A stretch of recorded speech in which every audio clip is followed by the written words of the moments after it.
ಏನು ಮಗು ಬರೋ ಸಿಡಿಲೇ ಒಂದೊಮ್ಮೆಗೆ ಅಪ್ಪಳಿಸಿದ ಹಾಗೆ ನನ್ನ ಇದಿರು ಬಂದು ನಿಂತಿದ್ದಿ ಕಾಣ್ತದ? ಯಾಕೆ ಮಗು? ನೋಡ್ಲಿಕ್ಕೆ ಏನಾದ್ರೂ ಬೇಕಾಗ್ತದ ದಪ್ಪದ್ದು? ಅಲ್ಲ, ನನ್ನಲ್ಲಿ ಅಷ್ಟು ಸಿಟ್ಟು ಯಾಕೆ? ನಾನು ಸಿಟ್ಟು ಬರುವಂತಹ ಕಾರ್ಯ ಏನು ಮಾಡಿದ್ದೇನೆ? ಬಾ ಮಗ, ಇಲ್ಲಿ ಕುಳಿತು. ಕೂತ್ಕೊಳ್ಳುದಿಲ್ಲ. ಕೂತ್ಕೊಳ್ಳುವುದಿಲ್ಲ. ಆಟ ಮಾಡಬೇಡ ಮಗ. ನಾ ಕೂತ್ಕೊಳ್ಳುವುದಿಲ್ಲ. ಒಮ್ಮೆ ಹೇಳಿದ್ರೆ ಸಾಕಾಗ್ತಲ್ಲ ನಿಮ್ಗೆ? ಎಂತಕ್ಕಾಗಿದೆ? ನನ್ನನ್ನು ಕೆಲವರೆಲ್ಲ ಕೂತ್ಕೊಳ್ಳಿಸಲಿಕ್ಕೆ ಪ್ರಯತ್ನ ಬರ್ತಾರೆ. ಅಲ್ಲ, ನೀನು ಕುಳಿತುಕೋ ಅಂತ ಹೇಳಿದ್ದಿ ಯಾಕೆ? ನಾ ಕೂತ್ಕೊಳ್ಬೇಕಾದ ಜಾಗದಲ್ಲಿ ಕೂತ್ಕೊಳ್ಳಿಕ್ಕೆ ನಿಮಗೂ ಮನಸ್ಸಿಲ್ಲ ಮಗು. ಅದಕ್ಕೆ ಅಂಟಿದೆ ನಿಮ್ಮದ್ದು. ಏನು ಮಾಡೋಣ? ಪ್ರಾಯ ಇಟ್ಟಾದ್ರೂ ನಿಮಗೆ ಬಿಟ್ಟುಕೊಡ್ಲಿಕ್ಕೆ ಮನಸ್ಸಿಲ್ಲ. ಕೊಡುವ ಕಾಲಕ್ಕೆ ಕೊಡ್ತೇನೆ ಮಗು. 4 ಕಾಲಲ್ಲಿ ಹೋಗ್ಲಿಕ್ಕೆ ಆರಂಭ ಮಾಡಿದ್ದೀರಿ. ಕಂದ, ಎಂತದ್ದು ಕಂದ? ಒಂದು ಸಿಟ್ಟು ಬರಬೇಕಿದ್ರೆ ಅಂತಹ ಕಾರ್ಯ ನಾನೇನಾದ್ರೂ ಮಾಡಿರ್ಬೇಕು. ನಾನೇನು ತಪ್ಪು ಮಾಡಿದ್ದೆ? ಇದುವರೆಗೆ ಒಂದು ಮಾತು ನಿನ್ನನ್ನು ನಾನು ಬೈದದ್ದುಂಟ? ಏನಾದ್ರೂ ಬಿರು ನುಡಿ ಆಡಿದ್ದುಂಟ? ಇಲ್ಲ. ಮತ್ತೆ ನನ್ನ ಮೇಲೆ ಸಿಟ್ಟು ಯಾಕೆ ನಿನಗೆ? ಮುಖ ಅನ್ನೋದು ಕೆಂಡದ ಹಾಗೆ ಕಾಣುತ್ತಾ ಉಂಟು. ಉಂಡೆಯ ಮಗು? ಊಟ ಮಾಡಿದ್ಯಾ? ಉಂಡೆಲ್ಲ. ಪಾನೀಯ ಕುಡಿದೆಯ ಮಗು? ಇಷ್ಟಕ್ಕೂ ನಿನಗೆ ಸಿಟ್ಟು ಯಾಕೆ ಅಂತ ಹೇಳಬಹುದಲ್ಲ ನನ್ನಲ್ಲಿ? ನಾನು ಕುಡಿದಿದ್ದೇನೆ ಅಂತ ನಿಮಗೆ ಗೊತ್ತಾಗುದಿಲ್ವಾ? ಕೆಲವು ಸಲ ಎಷ್ಟು ಕುಡಿದ್ರು ಗೊತ್ತಾಗುದಿಲ್ಲ ಮಗು. ಅದು ನಿಮಗೆ, ನನಗಲ್ಲ. ಈಗ ನಾನೇನು ಮಾಡಿದೆ ಅಂತ ನಿನಗೆ ಸಿಟ್ಟು? ನಿಮಗೆ ಸ್ವಯ ಉಂಟಾ? ಯಾರಿಗೆ? ಏನಾಗಿ? ನಿಮಗೆ ಸೌಖ್ಯ ಉಂಟಾ? ಸೌಖ್ಯ? ನಿಮ್ಮ ತಲೆ ಇರುವುದು ಕುತ್ತಿಗೆಯ ಮೇಲೆಯ ಕಂಕುಳಡಿಯಲ್ಲ. ಯಾಕೆ ಮಗು? ಎಂತದಪ್ಪ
ಹುಟ್ಟಿದ ಕುಲ, ಜನ್ಮಕ್ಕೆ ಬಂದಿರುವಂತಹ ಮನೆತನ, ಬಾಳ್ತನ, ಬದುಕುವ ಪರಿಸರ, ನಮ್ಮನ್ನು ನಂಬಿದವರ ಜೀವನ ಇದೆಲ್ಲ ಸುಸೂತ್ರವಾಗಿ ಮುಂದೆ ಹೋಗಬೇಕು ಅಂತ ಆದ್ರೆ ನಾವು ದಕ್ಷವಾದಂತಹ ಬದುಕನ್ನು ಬದುಕಬೇಕಾಗ್ತದೆ. ಹೌದು.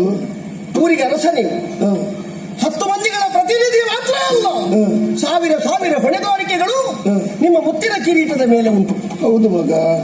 ವರ್ಷ ಇಷ್ಟಾಯ್ತು, ಇಷ್ಟು ವರ್ಷಕ್ಕೆ ಇಷ್ಟು ದಿನ ನಾನು ಇಷ್ಟು ಕಾಲ ಸಾಮ್ರಾಜ್ಯವನ್ನು ಆಳಿದೆ. ತುಪ್ಪವನ್ನು ತೆಕ್ಕೊಂಡು ಮೀಸೆಗೆ ಸವರುವುದಲ್ಲ. ಬದುಕಿನಲ್ಲಿ ಏನಾದ್ರೂ ಸಾರ್ಥಕ್ಯ ಆಯ್ತಾ? ಜೀವನದಲ್ಲಿ ಏನಾದ್ರೂ ಮತ್ತೊಬ್ಬರು ಒಪ್ಪುವಂತದ್ದನ್ನು ನಾವೇನಾದ್ರೂ ಮಾಡಿದೆವಾ? ಯಾವ ವಿಷಯದಲ್ಲಿ? ಹುಟ್ಟಿದ್ದು ಬದುಕಲಿಕ್ಕೆ ಯಾವುದು ಬದುಕುತ್ತದಪ್ಪ? ಯಾವ ಕೆಲಸ ಮಾಡದೇ ಇದ್ರೂ ಕೆಲವು ಪ್ರಾಣಿಗಳಿಗೂ ಹೊಟ್ಟೆ ತುಂಬುತ್ತದೆ. ಅದು ಬದುಕು ಅಂತ ಹೇಳುವುದಲ್ಲ. ಬದುಕು ಅಂತ ಹೇಳುವುದನ್ನು ಜೀವನ ಅಂತ ಹೇಳ್ತಾರೆ. ಜೀ ಎನ್ನುವುದು ಬಿಟ್ಟು ಹೋಯಿತು ಅಂತ ಆದ್ರೆ ಕೇವಲ ವನದ ಹಾಗೆ ಡವದುಟ್ಟುವುದು ಬಿಟ್ಟರೆ ಬೇರೆ ಎಂತದ್ದೂ ಇಲ್ಲ. ನಿಮಗೆ ಇಷ್ಟು ವರ್ಷ ಆಯ್ತು, ಒಂದು ಸಾಧಾರಣ ಎಷ್ಟು ಕತ್ತೆಯ ಪ್ರಾಯ ಆಯ್ತು ಅಂತ ಕೇಳಿದ್ರೆ ಒಂದು 5-6 ಕತ್ತೆಯ ಪ್ರಾಯ ಆಗ್ಲಿಕ್ಕೆ ಆಯ್ತು ನಿಮಗೆ. ಎಂತದೆ ಅಲ್ಲ, ಅಪ್ಪನ ಪ್ರಾಯ ಲೆಕ್ಕ ಮಾಡುದು ಮತ್ತೆಂತದ್ದು? ಅಷ್ಟೇ ಆಯ್ತು ನಿಮಗೆ, ಬೇರೆ ಎಂತದ್ದು ಇಲ್ಲ. ಅದಾಗ್ಲಿ ಮಗ, ಆದ್ರೂ ಆಯ್ತಲ್ಲ, 6 ಕತ್ತೆ ಆಯ್ತಲ್ಲ. 6 ಕತ್ತೆ ಆಯ್ತು, ಏನು ಪ್ರಯೋಜನ ಆಗ್ಲಿಲ್ಲ ಅಂತ. ಒಂದು ಕುದುರೆ ಆಗ್ಲಿಲ್ಲ ಅಂತ ಹೇಳುದು ನಾನು. 6 ಮಕ್ಕಳಾಯ್ತಲ್ಲ. ನಮ್ಮ ಅಮ್ಮನ ಔದಾರ್ಯ ಅದು, ನಿಮ್ಮಲ್ಲಿ ಹೇಳಿ ಪ್ರಯೋಜನ ಇಲ್ಲ. ಅವಳು ಪಾಪ ಹೊತ್ತುಂಟು ಅಂತ ಹೆತ್ತಿದ್ದಾಳೆ, ಬಿಟ್ರೆ ನೀವೆಂತದ್ದು ಮಾಡಿದ್ದೀರಿ ಸುಮ್ಮನೆ. ಆಗ್ಲಿ, ಅದಕ್ಕೊಂದು ಭಾಗ್ಯ ಬೇಕು. ಅದೇ ಭಾಗ್ಯ ಭಾಗ್ಯ ಅಂತ ಹೇಳಿ ನನಗೊಂದು ಕತೆ ನೆನಪಾಗ್ತದೆ. ಏನು? ಬಹಳ ಕಾಲ ಮದುವೆಯಾಗಿ ಮಕ್ಕಳೇ ಆಗ್ಲಿಲ್ಲ ಅಂತೆ ಒಂದು ಸಂಸಾರದಲ್ಲಿ. ಪಾಪ ಹೆಣ್ಣು ಇದ್ದ ದೇವಸ್ಥಾನಕ್ಕೆಲ್ಲ ಹರಿಕೆ ಹೇಳಿ ಕಡೆಗೆ ಒಂದು ದಿವಸ ಗರ್ಭಿಣಿಯಾದಳು. ಹೆತ್ತಳು. ಮಗುವನ್ನು ನೋಡ್ಲಿಕ್ಕೆ ಈ ಗಂಡನೆನ್ನುವ ಪ್ರಾಣಿ ಹೋದ. ಹಿಡಿದು ಮುದ್ದಿಸುವಾಗ ಹೆಂಡತಿ ಕೇಳಿದ್ದಂತೆ, ಏನು? ಪುಟ್ಟ ಪುಟ್ಟ ನಮ್ಮ ಮಗು, ನಿಮ್ಮದೆಂತದ್ದು, ನನ್ನ ಪ್ರಯತ್ನದಲ್ಲಿ ಆದದ್ದಲ್ವ ಅಂತ ಅವಳು ಹೇಳಿದಳಂತೆ. ಮತ್ತೆ ಕೇಳಿದ್ರೆ ಹರಿಕೆ ಹೇಳಿ ಹುಟ್ಟಿದ್ದರಿಂದ ಮಗು ಆಯ್ತು ಅಂತ ಅವಳು ಹೇಳಿದ್ದು. ಹಾಗೆ ನಮ್ಮಮ್ಮನ ಸಾಧನೆ ಇದ್ದದ್ದರಿಂದ ನೀವು ಮಕ್ಕಳಿಗೆ ಅಪ್ಪಾದಿರಿ ಬಿಟ್ಟೆ, ನಿಮ್ಮ ಸ್ವಂತದ್ದು ಏನು ಉಂಟಪ್ಪ ಯಥಾರ್ಥ? ಸತ್ಯ ಹೇಳ್ತೇನೆ ಮಗ, ಈಗ ಇಲ್ಲಿ ನನ್ನದು ಸ್ವಂತದ್ದು ಏನೂ ಇಲ್ಲ. ಮೊದಲಿತ್ತ, ಒಂದು ಕಾಲದಲ್ಲಿ ಇತ್ತು, ಏನು ಮಾಡುವ. ಈ ಹಳಬರಿಗೆ ಇರುವ ಶಾಪವೇ ಅದು. ಪ್ರಾಯ ಆದ್ರೆ ಸಾಕು. ನಮ್ಮದೊಂದು ಕಾಲ ಇತ್ತು, ಆ ಕಾಲದಲ್ಲಿ ಏನೆಲ್ಲ ಆಗಿತ್ತು, ಆಗ ನೋಡ್ಲಿಕ್ಕೆ ಈ ಕೇಳಿದವ ಇಲ್ಲಲ್ಲ, ಅದಕ್ಕೆ ಮುದುಕರು ಕೂಡಿದ್ದನ್ನೆಲ್ಲ ಹೇಳುದು. ಪರಂಪರೆ ಇತ್ತು. ಎಂತದ್ದು ಪರಂಪರೆ? ಜೋರ ಮಾಡುದು ಯಾಕೆ? ಯಾರಂತದ್ದು? ನೀವು ಒಂದು ಸಂಸ್ಕಾರ ಉಂಟು. ಈಗ ನಾನು ಏನು ನಿಮಗೆ ಒಂದು ನೀವು ಮಾಡಬೇಕಾದ ಕೆಲಸ ಎಂತದ್ದು ಉಂಟು ಗೊತ್ತ? ನನಗೆ ವರ್ಷ ಎಷ್ಟಾಯ್ತು? ನನಗೆ ವರ್ಷ ಎಷ್ಟಾಯ್ತು? ಆಯ್ತಪ್ಪ, ಒಂದು 3 ಕತ್ತೆ ಎತ್ತು. ಹೇಳಿ, ನಿಮಗೆ ಹೇಳಿದ್ದನ್ನು ಹೇಳಿ ಹೇಳಿ, ತೊಂದರೆ ಇಲ್ಲ. ಆರಾಗುವಾಗ ನಿನಗೆ ಆಯ್ತು ಹೇಳಿ. ಒಂದು ಮದುವೆ ಮಾಡಿದ್ದೀರಾ ನನಗೆ ನೀವು? ನನಗಿಂತ ನಂತರ ಹುಟ್ಟಿದ 4 ಮಂದಿ ಗಂಡು ಮಕ್ಕಳಿದ್ದಾರೆ. ಅವರ ಜೀವನದಲ್ಲಿ ಎಂತದ್ದು ಅಂತ ನೋಡಿದ್ದೀರಾ? ಸಾಯಿ ಗಂಡು ಮಕ್ಕಳಾದ್ರೆ ಅವರವರು ಯಾರನ್ನಾದ್ರೂ ನೋಡಿಕೊಳ್ತಾರೆ, ಬೇಕಾದ್ರೆ ಆಗ್ತಾರೆ, ಇಲ್ಲದೆ ಇದ್ರೆ ಅವರ ಜೀವನ ಬೇರೆ ಯಾವುದರಲ್ಲಾದ್ರೂ ಸೌಖ್ಯ ಕಾಣ್ತದೆ. ಸಾಯಿ ಹತ್ತಲಾಗಿ ನಿಮಗೊಬ್ಬಳು ಹೆಣ್ಣು ಹುಟ್ಟಿ ಸತ್ತಿದ್ದಾಳೆ ಅಂತ ಗೊತ್ತುಂಟ ನಿಮಗೆ? ಅವಳು ಹುಟ್ಟಿದ್ದಲ್ಲ, ಸತ್ತದ್ದು ನಿಮಗೆ ಮಗಳಾಗಿ. ಯಾಕೆ ಮಗ? ಎಂತದ್ದು ಮಗ? ಅವಳಿಗೆ ಪ್ರಾಯ ಬಂತು, ಅವಳೊಂದು ಕಲ್ಯಾಣಕಾರಿ ಆಗ್ಬೇಕು. ಎಂತದಿಲ್ಲ, ಬೆಳಿಗ್ಗೆ ಎದ್ದು 3 ಹೊತ್ತು ದೇವರೇ ನಾರಾಯಣ ನಾರಾಯಣ ಅಂತ ಕೈ ಮುಗಿಯುವುದು, ತುಳಸಿ ತೀರ್ಥ ಕುಡಿಯುವುದು, ಇದ್ದದ್ದನ್ನು ಸರಿ ತಿನ್ನುವುದು. ಯಾವುದು ತಿನ್ಲಿಕ್ಕೂ ದಾರಿದ್ರ್ಯ ಇಲ್ಲ, ನಾಲಿಗೆ ರುಚಿಯೊಂದು ಹೋಗಲೇ ಇಲ್ಲ. ಸಿಹಿ ತಿಂಡಿಯ ತಟ್ಟೆ ಇಟ್ಟರೆ ಮತ್ತೆ ಹುಡಿಯನ್ನು ನೆಕ್ಕುವುದು, ಇಡೀ ಇಲ್ಲ ಇಲ್ಲಿಯೂ. ನನಗೆ ಮೊದಲ ಹಾಗೆ ತಿನ್ಲಿಕ್ಕ ಎಂತದ್ದು ಮೊದಲ ಹಾಗೆ? ಇನ್ನು ಮನೆ ಹರಿದು ತಿನ್ಲಿಕ್ಕೆ ಮಾತ್ರ ಬಾಕಿ. ನೀವು ನಿಮಗೊಂದು ಜವಾಬ್ದಾರಿ, ಒಂದು ಹೊಣೆಗಾರಿಕೆ. ನೀವು ಎಂತದಕ್ಕೆ ಇದ್ದೀರಿ ಅಂತ ನಿಮಗೆ ಗೊತ್ತುಂಟಾ? ಈಗ ನಾನು ಏನು ತಪ್ಪು ಮಾಡಿದ್ದೇನೆ? ನೀವು ಮಾಡಿದ್ದೆಲ್ಲ ತಪ್ಪೆ, ಮಾಡದೇ ಇರುವುದೆಲ್ಲ ಸರಿಯಲ್ಲ. ನಾನು ಸರಿಯಾದದ್ದನ್ನೇ ಮಾಡಿದ್ದೇನೆ. ಎಂತದ್ದು ಮಾಡಿದ್ದೀರಿ? ಮತ್ತೆ ತಪ್ಪು ಮಾಡಿದ್ದೇನೆ. ಏನು?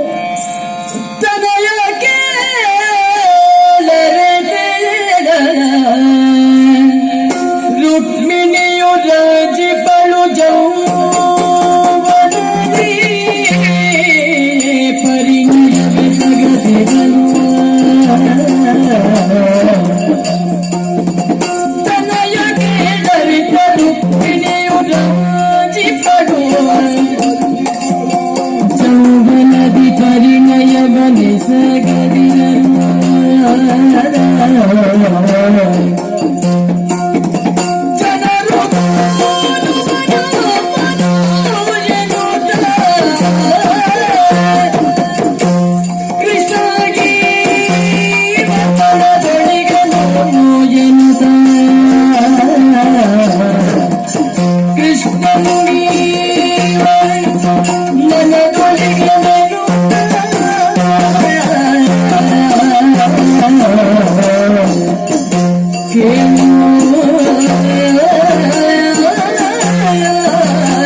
ಎಂತದುಂಟು?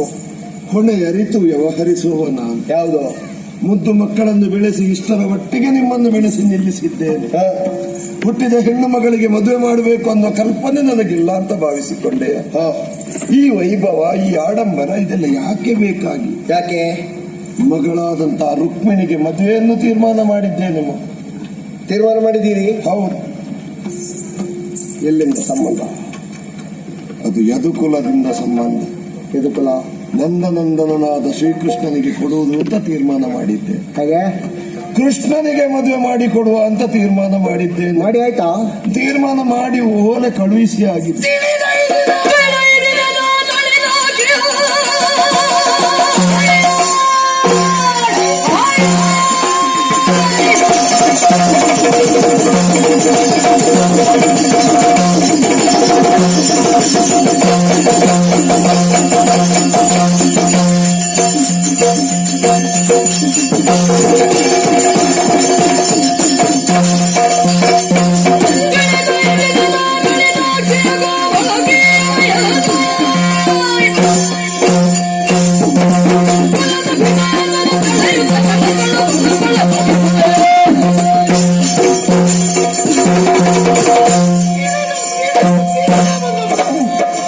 ನಿಮ್ಮ ಕೂಬೆ ಬುದ್ಧಿ, ಗೊತ್ತಿತ್ತ ನಿಮ್ಮ ನಾರಿ ಬುದ್ಧಿ ನಂಗೆ ಗೊತ್ತುಂಟು.